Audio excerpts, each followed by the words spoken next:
I do not fear change, I embrace it. And then there are some who take the embrace of change a step too far.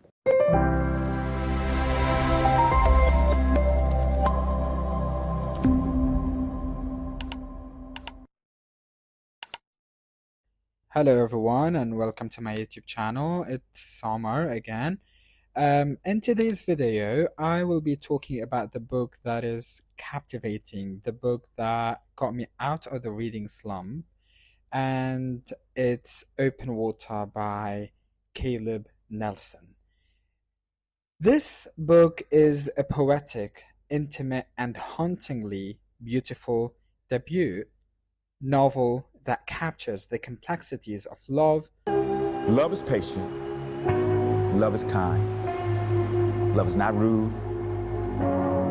It doesn't boast. Love also forgets wrong. Race,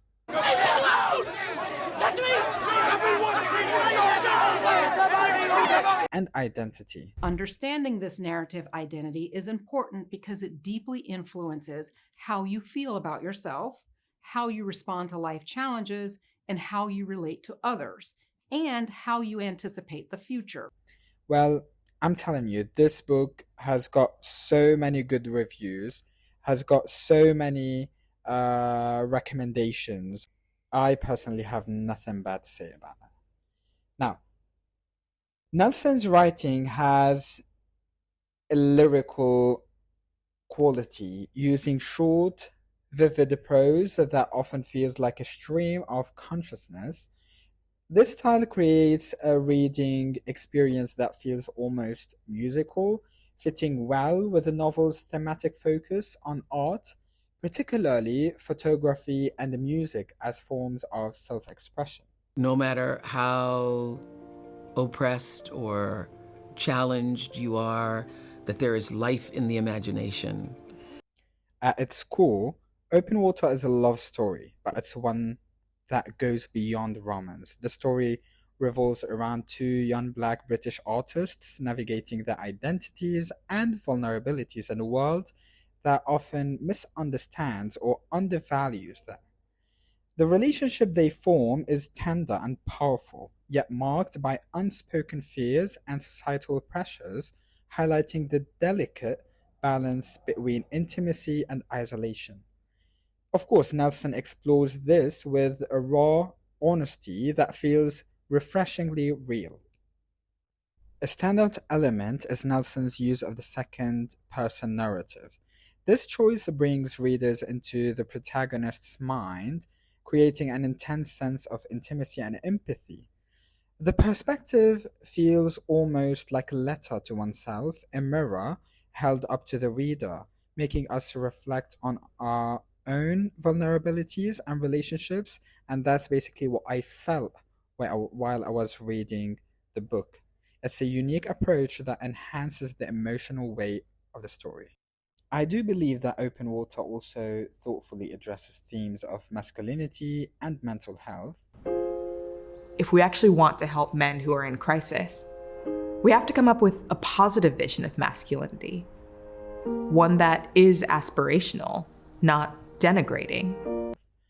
The protagonist grapples with expressing his emotions, a struggle that reflects larger societal issues surrounding the pressures placed on men, especially Black men, to suppress vulnerability. Nelson doesn't shy away from portraying the impact of racial profiling and microaggressions on the character's sense of self-worth and security, adding depth to the story's emotional landscape. The character basically is trying to reconcile his need for intimacy with his fear of being hurt or misunderstood. His reluctance to express emotions is compounded by societal expectations of masculinity that discourage vulnerability. And this basically created a barrier that complicates his relationship with the woman he loved. In truth, I can hardly remember who you're speaking of. And these psychological battles highlight the broader issues of mental health, especially for Black men who are often discouraged from seeking help or showing emotional openness. There's nothing worse than thinking your life is ruined and then realizing you've got much, much further to fall. Honestly speaking, the lyrical style of Nelson's prose elevates this psychological depth, transforming the character's inner world into a poetic experience for the reader. This novel resonates not only as a love story, but as a statement on identity and resilience. Caleb Nelson's Open Water is a work that stays with you long after reading, asking you to reflect on love, vulnerability, and the courage it takes you to let yourself be truly seen. It's a really brilliant debut that speaks to the heart. It's one of the best books I read in 2024, and I have definitely given it 5 stars on Goodreads. Thank you for watching, and don't forget to hit that subscribe button if you haven't already so you don't miss out on any future content.